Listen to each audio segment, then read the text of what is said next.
السلام علیکم listeners, welcome to Story Hub novel میں بنوں تیری تقدیر پیا، رائٹر رافیہ شیخ، ایپیسوڈ 17۔ حمزہ کام مکمل کرتا اٹھا اور کمفرٹر سے انادل کا تھوڑا سا چہرہ باہر نکالا۔ نرم گرم سانسیں اندر باہر کرتی وہ سکون سے سو رہی تھی، سلیپنگ انوسنٹ بیوٹی۔ حمزہ سرگوشی میں کہتا اس کے ماتھے پر لب رکھ گیا۔ خرم کو میسج لکھ کر سینڈ کیا جس میں اسے ہدایت دی گئی تھی آتے ہوئے انادل کی تمام ضرورت کی چیزیں لیتے ہوئے آئے اور ساتھ انادل کا لیپ ٹاپ بھی لے آئے۔ موبائل وہ کہیں گرا چکی تھی، لہٰذا اس کے پراپر ٹھیک ہونے پر حمزہ نے دوسرا دلانے کا سوچا ہوا تھا۔ فی الحال تو اسے اینیمے دیکھنے کے لیے لیپ ٹاپ کافی تھا۔ حمزہ کسی سے سٹنگ ایریا میں کال پر بات کر رہا تھا۔ پلٹ کر دیکھا تو انادل دوبارہ جاگ چکی تھی اور بری طرح رو رہی تھی۔ حمزہ حواس باختہ سا کال کاٹ کر اس کے پاس پہنچا۔ اسے دیکھ کر وہ پاؤڈر مانگنے لگی تھی۔ حمزہ نے اسے وہی ملک پاؤڈر کافی میں ملا کر دے دیا۔ وہ اب اسے کھانے پینے کی چیزوں میں ملا کر دیتا تاکہ وہ کچھ کھا بھی لے، ورنہ کمزوری تو اس کی آنکھوں اور جسم کی ہڈیوں سے واضح ہی تھی۔ وہ کافی کا کپ فنش کرتے ٹیک لگائے بیٹھ گئی۔ آنکھیں مسلسل بند ہی تھی۔ حمزہ نے آگے بڑھ کر ٹیمپریچر چیک کیا جو کہ نارمل ہی تھا۔ اتنے میں وہ دروازہ ناک ہوا۔ حمزہ، انادل کی فیملی آئی ہے، آپ انہیں نیچے لے کر آ رہے ہیں یا ان کو ہم اوپر ہی لے آئیں؟ سکینہ بیگم دروازے سے آواز لگاتی حمزہ سے پوچھ رہی تھی۔ حمزہ نے آگے بڑھ کر دروازہ کھول دیا۔ موم، انہیں اوپر ہی بھیج دیں، مجھے نہیں لگتا اینا کی طبیعت ٹھیک ہے۔ سی موم کتنی کمزور ہو گئی ہے، آپ اپنی فرینڈ سے کہیں نا اینا کو آ کر ایک بار چیک کر جائیں اور ان کا ڈائٹ پلان بتا دیں تاکہ اس کمزوری سے تو باہر آئیں۔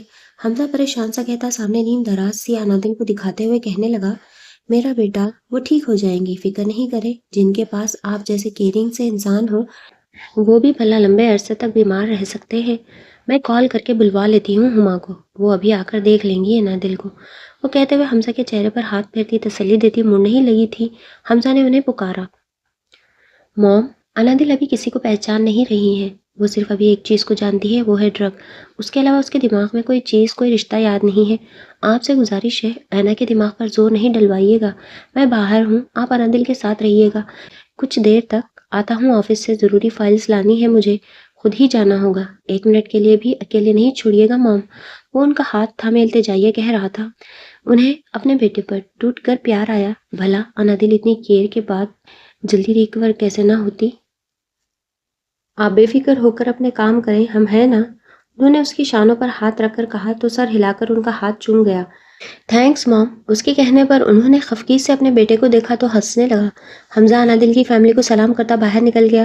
کچھ اہم فائلز آفس سے لینی تھی، اس لیے اسے آفس خود ہی جانا تھا۔ انادل چپ چاپ ان لوگوں کو نثار ہوتے ہوئے ہنہ زدہ سی دیکھ رہی تھی۔ میری بیٹی میرے ساتھ گھر چلے گی، مہرالنساء بیگم نے کہا تو سکینہ بیگم نے پہلو بدلا۔ اگر وہ اسے لے جاتی تو حمزہ بہت خفا ہوتا، لہٰذا اس کے آنے تک تو انہوں نے انادل کو جانے نہیں دینا تھا۔ ماما، آپ ایسے کیوں کر رہی ہیں؟ حمزہ کو پتا چلا تو وہ بہت خفا ہوگا۔ خرم سے رہا نہ گیا تو کہنے سے نہ رکا، میں کون سا ہمیشہ کے لیے لے جا رہی ہوں، بس کچھ دن کے لیے، میری بیٹی ہے انادل۔ خرم، دل چاہ رہا ہے کچھ دن سینے سے لگا کر رکھوں، وہ کہہ کر منہ پر ہاتھ رکھے رونے لگی۔ اس وقت روم میں انادل کے ساتھ سکینہ بیگم کے علاوہ خرم، مہرالنساء بیگم اور ہادیہ موجود تھی۔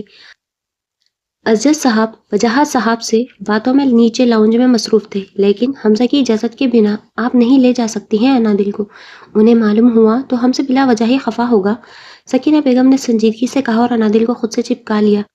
لیکن میں صرف 1-2 دن کے لیے لے جانا چاہتی ہوں، پھر بھلے حمزہ لینے آ جائے۔ انہیں بس انادل اپنے سامنے چاہیے تھی کچھ وقت کے لیے۔ اتنے دن دور رہنے کے بعد وہ حمزہ کے لے جانے پر کچھ نہیں بولی تھی، لیکن انہیں اپنی بیٹی کو سامنے دیکھنا تھا، اتنے دن کی کثافت کو دور کرنا تھا، اپنی ممتا اسے دے کر بتانا تھا وہ اس کی ماں ہے۔ لیکن ان کی بار بار ایک ہی تکرار اب انہیں غصہ دلا رہی تھی، ماما، بس ہم کچھ سننا نہیں چاہتے ہیں، ہم انادل کو ساتھ ہی لے کر جائیں گے بس۔ ہادیہ جا کر اپنے بابا سے کہیں اب چلنے کا ٹائم ہو گیا ہے، انہوں نے اس بار جھڑک کر کہا۔ ہادیہ نے ان کی بات پر خرم کی جانب دیکھا، لیکن وہ اپنی ماں کو دیکھ رہا تھا۔ ہادیہ جائیں، ہم کچھ کہہ رہے ہیں آپ سے، انہوں نے غصے سے کہا تو ہادیہ کو جانا ہی پڑا۔ سکینہ بیگم اور وجاہت صاحب کے اصرار پر بھی مہرالنساء بیگم نے ایک نہیں سنی تھی اور انادل کو ساتھ ہی لے کر گئی۔ انادل حیرت سے ان کے ساتھ چلی گئی۔ یہاں سکینہ بیگم سر ہاتھوں میں گرائے آنے والے وقت کا سوچ کر ہلکان ہو رہی تھی۔ جب حمزہ آتا اور کہتا انہیں ایک کام کہا تھا انادل کو ساتھ رکھنے کا، وہ بھی نہیں کر پائیں آپ؟ وہ مسلسل سوچتے ہوئے اس کا ذکر وجاہت صاحب سے بھی کر رہی تھی جو انہیں تسلیاں دے رہے تھے۔ حمزہ آفس پہنچا تو سب الرٹ ہوتے کھڑے ہو گئے۔ سلام کے جواب دیتا وہ اپنے آفس میں آ گیا۔ وجاہت صاحب آفس آئے تھے لیکن کچھ وقت میں واپس گھر لوٹ آئے تھے۔ ان کے مطابق ان کے لیے کچھ کام نہیں تھا اور مسٹر چوہان سب ہینڈل کر رہے تھے۔ وہ خود کو آزاد محسوس کرتے لوٹ گئے تھے۔ جلدی سے اس پروجیکٹ سے ریلیٹڈ تمام فائلز مجھے بھیجو۔ سامنے کھڑے مینیجر کو حکم دیتا تو وہ گھر کال کرنے کا سوچ رہا تھا۔ انادل ذہن پر چھائی ہوئی تھی۔ وہ خود وہاں تھا لیکن دل دماغ سب انادل میں اٹکا ہوا تھا۔ وہ کال ملا رہا تھا کہ مینیجر نوک کر کے روم میں داخل ہوا تو حمزہ نے موبائل ٹیبل پر رکھ دیا۔ وہ تمام فائلز ریڈ کرتا مزید کچھ کام کرتا رہا۔ اس دوران اسے کافی ٹائم لگ چکا تھا۔ جلدی جلدی کام کو سمیٹتا اٹھا۔ انادل کہیں اس کو ڈھونڈ نہ رہی ہو یا ڈرگس کی تڑپ میں خود کو کچھ نقصان نہ پہنچا رہی ہو۔ اچانک سے اس کا چہرہ آنکھوں کے سامنے آیا تو وہ آگے کا کام چھوڑے آفس سے نکل گیا۔ فائلز کو ڈیش بورڈ پر پھینکے وہ گاڑی ہائی وے پر دوڑا رہا تھا۔ گھر پہنچنے تک وہ سوچ سوچ کر خود کو اچھا خاصا پریشان کر چکا تھا۔ گھر میں سکوت سا تھا اور سامنے اس کے موم ڈیڈ بیٹھے کچھ سرگوشی کے انداز سے بات کر رہے تھے جبکہ چہروں پر واضح پریشانی تھی۔ وہ کچھ غلط محسوس کرتا ان تک پہنچا۔ موم، اینا کہاں ہے؟ وہ ڈائریکٹ اسی کا پوچھتے انہیں مزید پریشان کر گیا۔ وہ لے گئے ہیں انہیں، ہم نے بہت روکا لیکن وہ نہیں مانے، لے گئے، وہ روتی ہوئی کہہ رہی تھی۔ حمزہ نے کتنے مان سے انادل کو کچھ وقت کے لیے ان کے حوالے کیا تھا اور وہ اسے روکنے کے لیے کچھ نہیں کر پائی۔ موم روئے تو نہیں آپ، میں ابھی لے آتا ہوں اینا کو۔ وہ انہیں روتے دیکھ کر کچھ نرم پڑا، ورنہ انادل کے جانے کا سنتے ہی اس کے تاثرات بہت سخت ہو گئے تھے۔ نہیں بیٹا، رہنے دے انہیں کچھ دن وہاں، ان کے ماں باپ کا بھی حق ہے وہ اپنی بیٹی کو اپنے پاس رکھیں، اور وہ بیمار ہیں تو کیسے ان کے ماں باپ کے دل کو راحت ملے گی؟ آپ نہیں لائیں انادل کو وہاں سے ایک دو دن کے لیے؟ وجاہت صاحب نے رسان سے سمجھانے کی کوشش کی لیکن وہ ان کی بات پر نفی میں سر ہلانے لگا۔ میری اینا اب مجھ سے ایک پل دور نہیں رہے گی اور میری اجازت کے بنا اسے کوئی لے کر بھی کہیں نہیں جا سکتا۔ وہ ضرور تڑپ رہی ہوگی ڈرگس کے لیے، وہ لوگ ہینڈل نہیں کر سکتے میری اینا کو۔ حفصہ سختی سے کہتا ہوا لمبے ڈگ بھرتا باہر نکل گیا۔ گاڑی کو ڈرائیو وے سے نکالتا تیزی سے گاڑی بھگا لے گیا۔ جبڑے بھینچے ہوئے تھے، لب سختی سے ایک دوسرے میں دبائے، ایک ہاتھ سے اسٹیئرنگ وہیل گھماتا، دوسرے سے ماتھا مسلتا، غصہ ضبط کر رہا تھا۔ ساری رات انادل کی ذرا سی آہٹ پر وہ چونک کر اٹھتا تھا، اب کیسے اس کے بغیر سو جاتا۔ انادل گھر پہنچی کچھ دیر تک تو نارمل رہی لیکن پھر اچانک سے چیختی چلاتی بال نوچنے لگی۔ سب گھر والے گھبرا کر اسے دیکھ رہے تھے۔ ہادیہ خرم کے پیچھے چھپی اس کا جنونی انداز دیکھتے ہوئے آنسو بہا رہی تھی۔ اس کی ماما بابا اسے پکڑنے کی کوشش کرتے لیکن وہ مسلسل چیختے اپنے بال نوچ رہی تھی، پھر اپنے ہاتھ نوچنے لگی۔ خرم نے کافی روکنے کی کوشش کی لیکن انادل بیٹھتے گلے کے ساتھ مسلسل چلا رہی تھی، مجھے وہ چاہیے، وہ ان کے پاس ہے، مجھے چاہیے وہ کہتی ہوئی مسلسل ان سے اپنا آپ چھڑواتی دروازے کی طرف بھاگ رہی تھی۔ انادل، میرا بچہ میں دیتی ہوں، بتاؤ کیا چاہیے میری بچی کو؟ ان کے پوچھنے پر انادل نے اپنی ماں کو آنسو بھری سرخ آنکھوں سے دیکھا۔ وہ اپنی بیٹی کی حالت پر تڑپ کر رہ گئی۔ وہیں خرم کو انادل کو گھر لانے کے فیصلے پر پچھتاوا بھی ہوا تھا۔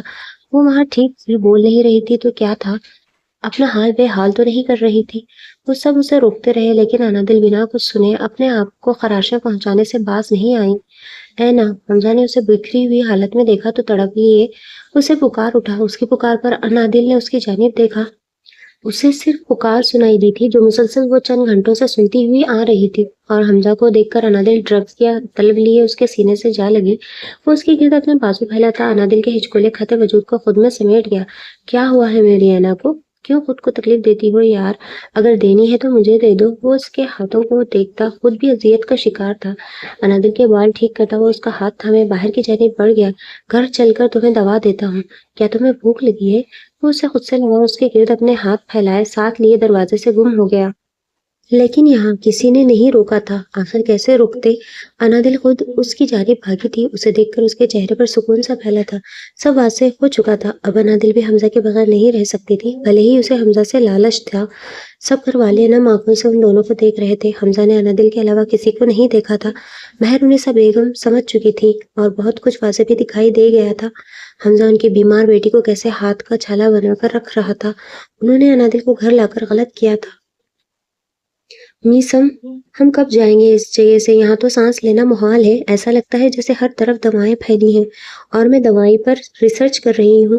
زامیہ لیٹے لیٹے تھکی آواز میں اسے کہہ رہی تھی، جو سامنے صوفے پر بیٹھا لیپ ٹاپ پر کچھ دیکھ رہا تھا۔ آپ کی ایک تو فضول سی باتیں، ابھی مزید رہنا ہے آپ نے یہاں، اس لیے یہیں لیٹی رہے۔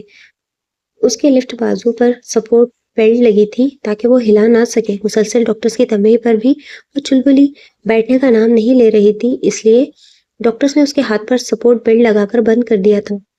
وہ مایوسی سے چار دیواری کو گھورنے کے بعد اب میسر کو گھور رہی تھی۔ اللہ، تم کتنے ظالم شوہر ہو، بیوی کیوں بیمار پڑی ہے، خود مووی دیکھنے میں مگن ہو۔ ذرا لیپ ٹاپ لے کر ادھر تو آؤ، میں بھی تو دیکھوں آخر کیا دیکھ رہے ہو۔ اسے معلوم تھا وہ کام کرنے کے غرض سے لیپ ٹاپ لیے بیٹھا ہے، لیکن سامیہ سے کہا برداشت ہو رہا تھا وہ اس کے ہوتے ہوئے کسی دوسری طرف بھی دھیان دے، اس سے باتیں کرنے کے بجائے۔ Sami, it's urgent, just 10 minutes، it's almost 10۔ وہ لیپ ٹاپ پر گڑی آنکھیں اٹھاتا اسے دیکھ کر بے بسی سے بولا اور واپس لیپ ٹاپ پر نظریں جماتا انگلیوں کی رفتار تیز کر گیا۔ تمہیں مجھ سے زیادہ یہ لیپ ٹاپ عزیز ہیں، میں سمجھ گئی۔ وہ ناک چڑھا کر کہتی کروٹ لے کر لیٹ گئی، جسے سامیہ کی بیگ میسم کی جانب ہو گئی۔ اس کے کہنے پر میسم نے ایک نظر اسے دیکھ کر جلدی سے کام کو وائنڈ اپ کر کے لیپ ٹاپ بند کیا۔ لمبی سانس لیتا اس کی جانب بڑھا، وہ محسوس کرتی مسکراتی آنکھیں بند کر گئی اور جلدی سے سنجیدگی طاری کر لی۔ زامی ایسے ناراض نہیں ہوا کرے، میں بیچارہ پھر کہاں جاؤں گا، وہ کہہ کر زامیہ پر جھکا اس کے گال کو دانتوں سے کاٹنے ہی والا تھا کہ دھاڑ سے دروازہ کھلتا کوئی اندر آیا۔ میسم سیدھا ہوا، جبکہ زامیہ نے پٹ سے آنکھیں کھولی۔ اسے یہ خلل بالکل پسند نہیں آیا تھا۔ ہائے زامیہ، کیسی ہو تم؟ میسم کو سلام کرتی پلوشا زامیہ سے مخاطب ہوئی۔ میسم ایک جانب ہوتا زامیہ کے تاثرات پر بمشکل ہنسی دبائے کھڑا تھا۔ میں ٹھیک ہوں، تم ٹھیک ہو گئی اتنی جلدی؟ زامیہ ٹیک لگا کر بیٹھتی، اس کے لائے گئے بکے کو سائڈ ٹیبل پر رکھتی پوچھنے لگی، اگلی بات دل میں ہی کہہ لی، جی ہاں، میں کون سا بچپن سے ڈرگز لے رہی تھی جو مجھے ریکور کرنے میں ٹائم لگتا۔ ان لوگوں نے اغوا کرنے کے کافی دن بعد دینا شروع کیا تھا، جب بابا نے ان کے آدمی چھوڑنے سے انکار کیا تھا۔ وہ بتاتی میسم کو دیکھ رہی تھی، جو زامیہ کو مصروف پا کر دوبارہ لیپ ٹاپ لیے بیٹھا تھا۔ اسکن شرٹ بلیک پینٹ پر شرٹ کا ایک بٹن کھلا ہوا تھا، جسے میسم کا تھوڑا سا سینہ نظر آ رہا تھا۔ سفید سی رنگت میں دبی دبی سی مسکراہٹ اس کو دلکش بنا رہی تھی۔ زامیہ نے گھور کر میسم کو دیکھا، نظروں کی تپش پر اس نے سر اٹھا کر زامیہ کو دیکھا۔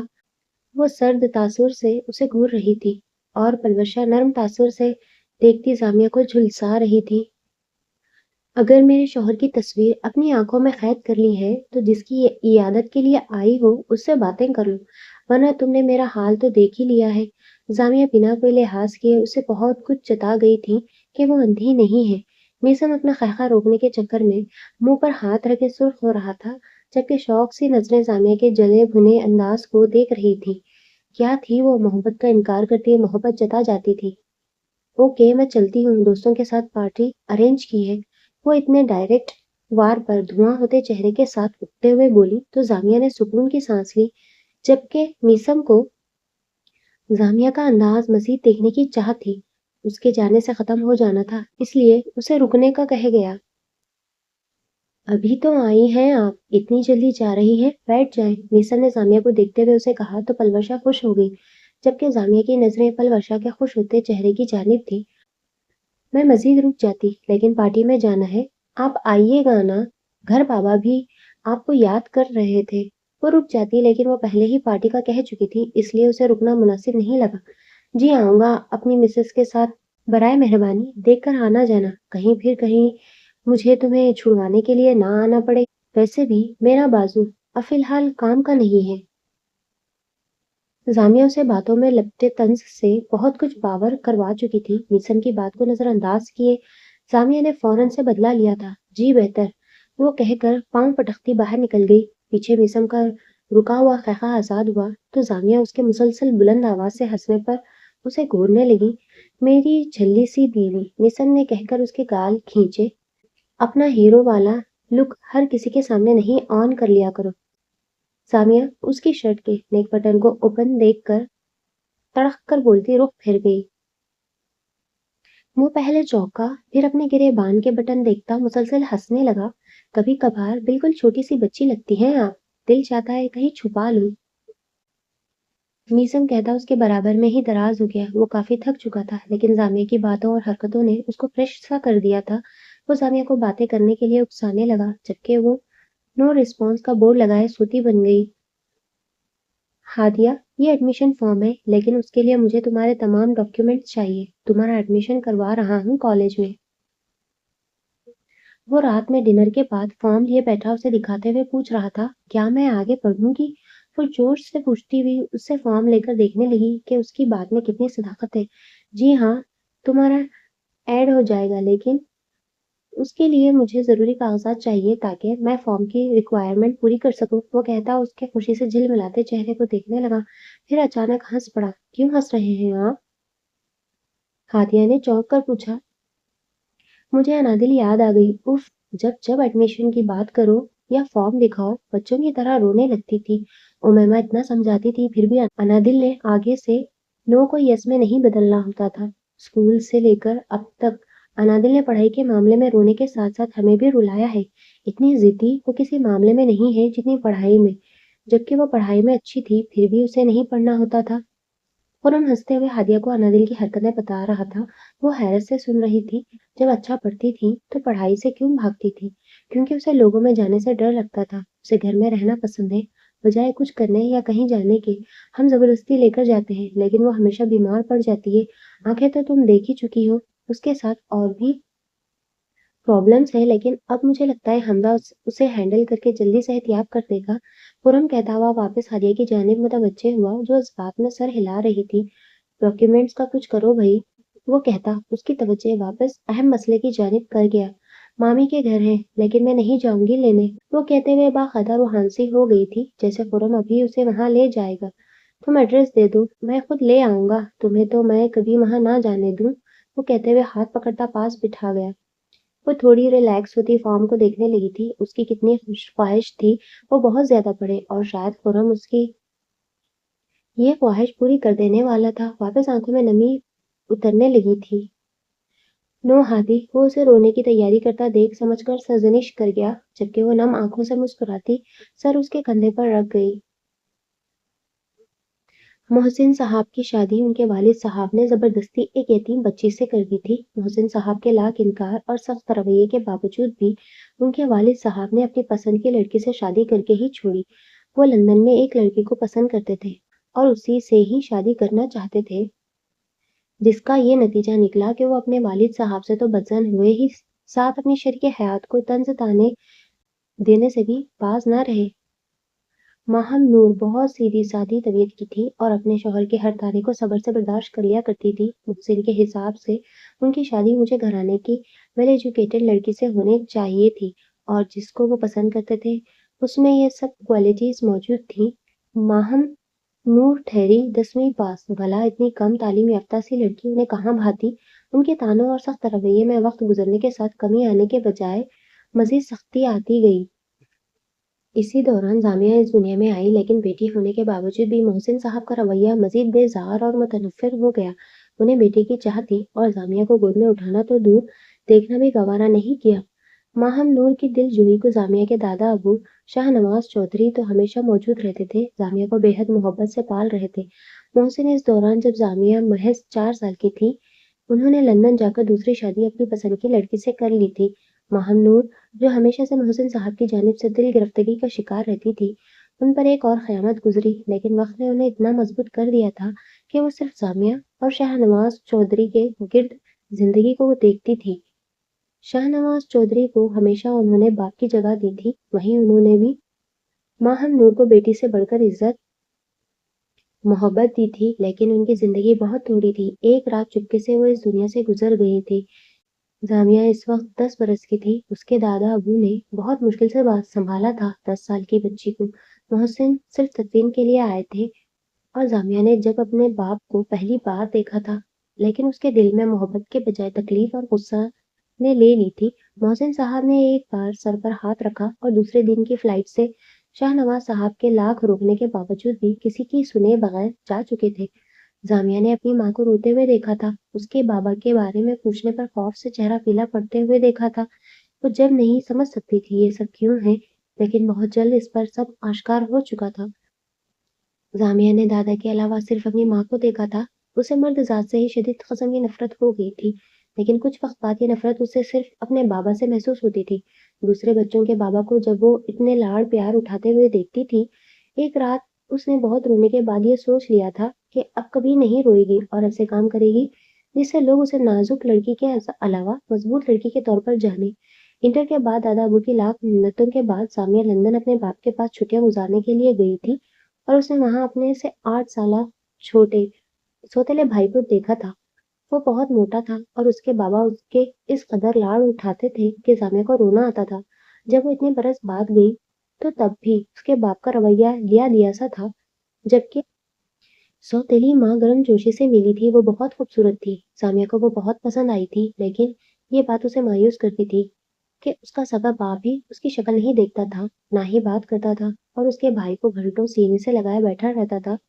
ارد سے سامیہ کی کچھ دنوں میں بہت اچھی دوستی ہو گئی تھی۔ وہ بہت کیوٹ سا تھا لیکن کھاتا بہت تھا، اس لیے سامیہ اسے پانڈا کہا کرتی تھی۔ 10-15 دن اس نے وہاں خوب انجوائے کر کے گزارے تھے۔ ارد سے لڑتی جھگڑتی رہتی۔ اس نے یوں ہی ایک دن کہہ دیا وہ آرمی جوائن کرے گی، لیکن اس کے باپ نے سن کر اسے بہت کچھ کہا تھا کہ لڑکیاں ایسے کام کرتی اچھی نہیں لگتی ہیں اور وہ اس کا رشتہ ڈھونڈ رہے ہیں، جلد ہی اس کی شادی کہیں کر دیں گے۔ لیکن سامیہ کو جب سے ضد لگ گئی تھی وہ آرمی میں ہی جائے گی، بھلے اس بار دادا ابو کی ہی مخالفت کا سامنا ہی کیوں نہ کرنا پڑے۔ وہ لندن سے پاکستان واپس لوٹ گئی۔ ارد کا اداس چہرہ دیکھتے ہوئے وہ خود اداسی لیے لوٹ آئی۔ کچھ وقت گزرا اور اسے خبر ملی ارد ایک روڈ ایکسیڈنٹ میں شدید زخمی ہوا ہے۔ دادا ابو سمیت اس نے بہت دعائیں کی ارد کو زندگی مل جائے، لیکن ایسا ممکن نہ ہو سکا۔ ارد سامیہ کو صرف کچھ وقت بھائی ہونے کا احساس دلا کر جا چکا تھا۔ سامیہ نے کہا تھا وہ کبھی نہیں روئے گی۔ وہ نہ روتی اگر وہ ارد سے ملی نہ ہوتی، اس کے ساتھ اپنے زندگی کے حسین پل نہیں گزارے ہوتے، لیکن ارد نے بھائی ہونے کا احساس دلا کر اسے بھائی چھین لیا تھا۔ سامیہ دوبارہ روئی تھی اور بہت روئی تھی، اتنا کہ دادا ابو کو بھی رلا گئی تھی۔ گریجویشن کے بعد سامیہ نے براہ راست دادا ابو سے آرمی میں جانے کا کہا۔ پہلے تو انہوں نے صاف انکار کر دیا، لیکن سامیہ کی ضد پر انہیں ماننا ہی پڑا اور سامیہ نے آرم فورسز چوز کرنے کے بجائے سیکرٹ ایجنٹ بننے کو پریفر کیا۔ سامیہ نے پڑھائی کے ساتھ ٹیسٹ پاس کرنے کے بعد ٹریننگ سٹارٹ کی۔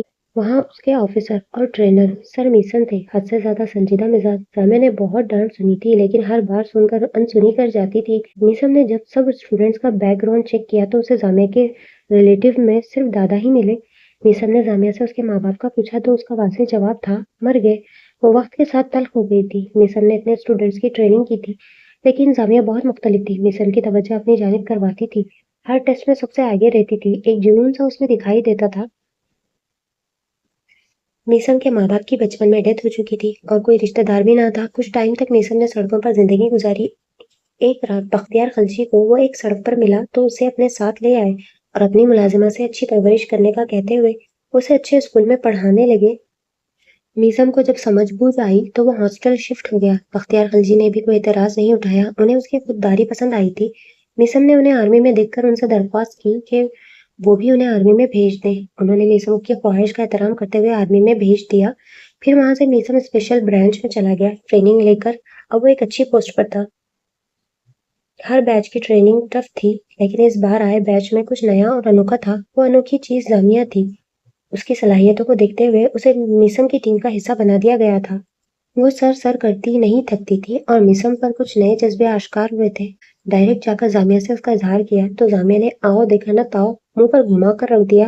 اس وقت سامیہ بھول چکی تھی وہ اس کا سر یا سینئر ہے۔ چماٹ کھانے کے بعد میسن دلکشی سے مسکرایا تھا۔ اس کی توقع کے عین مطابق سامیہ نے ری ایکشن دیا تھا۔ کچھ وقت کے لیے میسن نے خاموشی سادھ لی، پھر سامیہ کے دادا ابو سے ملاقات کر کے اپنے حال دل بیان کر دیا۔ سامیہ نے اسے کہا تھا ہمت ہے تو نکاح کر کے دکھائے۔ وہ بھی سامیہ چودھری ہے، کبھی قبول نہیں کرے گی۔ اسے میسن سے تو کیا کسی سے شادی ہی نہیں کرنی تھی۔ اس کے مطابق جب اس کا باپ اس کی ماں کو چھوڑ سکتا ہے تو کوئی اسے بھی چھوڑ سکتا ہے۔ اس نے سوچ لیا تھا اس کی تمام زندگی ملک اور قوم پر وقف ہوگی، کسی رشتے میں بند کر اپنی محنت کو رائیگاں نہیں جانے دے گی۔ دادا ابو کے لاکھ سمجھانے پر سامیہ کی نہ ہاں میں نہیں بدلی۔ ایک دن دادا ابو کو ہارٹ اٹیک ہوا تو سامیہ سے دوبارہ کہنے پر اس کو ہاں کرنا ہی پڑی، لیکن میسن سے شدید قسم کا بیر پال لیا۔ بڑی مشکل سے نکاح کو قبول کیا تھا۔ میسن کی ہر ممکن کوشش تھی سامیہ اس پر یقین کرنے لگے، لیکن سامیہ کا رویہ ہمیشہ سخت ہی رہتا تھا۔ سامیہ اور میسن کو ایک مشن میں ساتھ رکھا گیا تھا۔ یونی میں ڈرگس کی سپلائی روکنی تھی اور ساتھ ہی وہاں موجود گینگ کا بھی معلوم کر کے ان کو پکڑنا تھا۔